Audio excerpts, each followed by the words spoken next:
Hey there, thank you so much for tuning in my channel. I appreciate your concern, I appreciate your resources, I appreciate your time for always finding time to tune in my channel. Thank you so much, and I appreciate God for that. You see, today we are going to talk about the silence of God. You see, many times we misinterpret the silence of God, not knowing what we really want in life. You see, when Joseph was going through tribulations of his family, his brothers, you see, God was silent. Not knowing when God is silent, there is when God is silent, He is preparing us for greater future. He's working on us so that we enjoy the greater life. You see, Joseph went through all tribulations, put into a pit, sold to Egyptians. You see, the Potiphar's wife cooking a story to make sure Joseph find himself into jail, so that at the end of the day, he will interpret a dream that will change his life. You see, all this well, God was what? God was working and preparing Joseph for his greater future. So sometimes you might be praying, you are trusting God for the right relationship, you are trusting God for the right job, you are trusting God for the right friendship, you are trusting God for any opportunity you feel maybe it will turn your life. But sometimes God can be silent. And when He's silent doesn't mean He's not there, or it doesn't mean He has abandoned you. No. When God is silent, basically number one, it means He's preparing you for what He's about to show you, what He's about to bless you with. Sometimes without proper preparation, you may end up losing yourself. I'm imagining if God had not prepared Joseph well. You see, from just emerging to be a slave, then you emerge to be a prime minister, to be of a nation. You see, Joseph needed a proper preparation like the one he went through, so that when he emerges to be a leader, he knows how to rule these people, and he has enough wisdom for him to rule. And you see, so many times we misinterpret. We think maybe we are God has left us, and because God has not answered, is not answering our prayer. So maybe we think, you see, He has abandoned our life. No, no. When He is silent, there is advantage in God's silence. When God is silent, it basically is telling us to continue concentrating on ourselves. As much as He is working on us, let's concentrate on ourselves. You see, Joseph concentrated on himself in that while he was going through those tribulations, he reached a point whereby he concentrated himself to himself, no, because he knew what is ahead of me is great. Because remember, the plan of God is so big. When He reveals His plan to our life, sometimes knowing God, He's working on other factors that will help us accomplish His will. You see, when God is silent, it means there are some things that we don't know that we need for us to be able to accomplish His what? His wisdom, His will. You see, minus the wisdom of God, minus the knowledge of God, we cannot accomplish His will. So maybe our inner man is weak. So sometimes we are praying, God, I need this and this.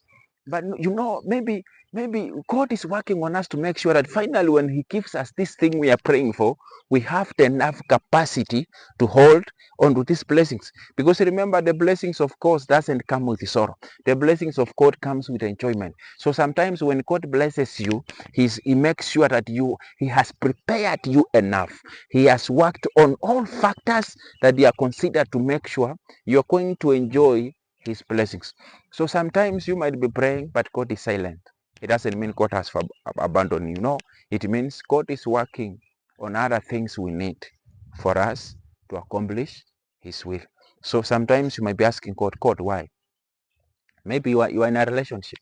Maybe you had friends you trusted, but they all betrayed you. Maybe your partner in a relationship betrayed you. It's all for a reason. Maybe God allowed it to happen so that finally when you get your right partner, when you get your right mister, or when you get your right miss, you have been prepared enough. God has worked maybe on your ego. God has worked maybe on the way you talk. Maybe you broke up because of the way you talk. Maybe you broke up because of lack of respect. Maybe you broke up because of what? You don't know how to communicate.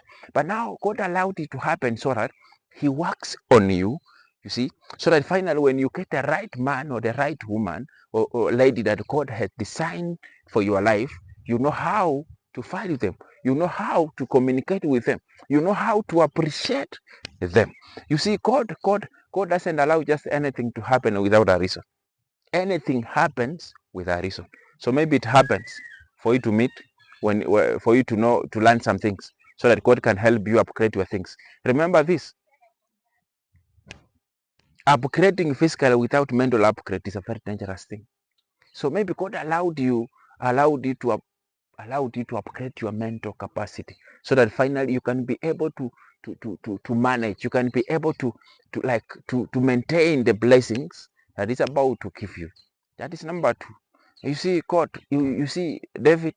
You see, when you read the story of David, David went through a proper preparation. God worked on him, because in ancient times, for you to be a king, you are to fight so many battles. So God ensured that David wins so many battles, so that at the end of the day, when he's enthroned to the seat of a kingship, he knows he has enough tactics. He knows how to fight when an enemy comes. He knows the tactics of his enemies, because he has been in a jungle. He knows how to fight. He knows the tactics. So finally, when he sits now in the king's throne, he knows the things he's going to use to fight his enemies. That is just part of life. So when God is silent, it doesn't mean he's abandoned you. It means he's working on other factors that can help you accomplish his will. Number three factor, you see, when God is silent, sometimes it means he is, you see, fighting the unseen battles in our life.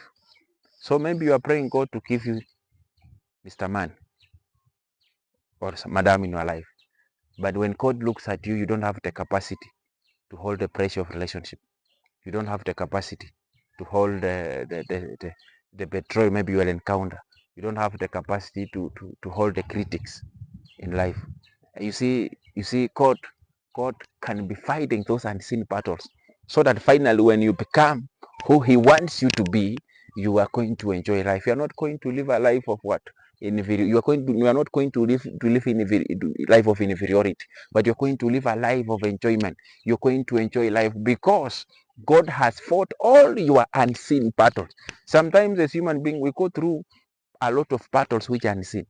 They are not seen by men, because if we were just people, for us to qualify to be human being, you must fight some battles. Even Jesus himself, before he entered into his ministry, he went through temptations. You see, so temptations qualifies us to another level. So there are some battles that God needs to solve them, that we cannot not notice them, so that finally, when we get there, when we jump to the next step that God wants us to be, we are going to enjoy life. You see, because the pounder of life, the blessings that God can give us, can come with a lot of problems.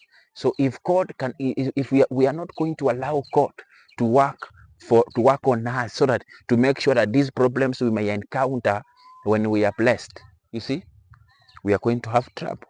But who is God? God, you see, if God had planned you to be someone in life, no matter the life you're going to live, no matter who is going to be against you, no matter who is going to support you, trust me, you're going to live a life that God purposed you to live. So it doesn't matter who supports you.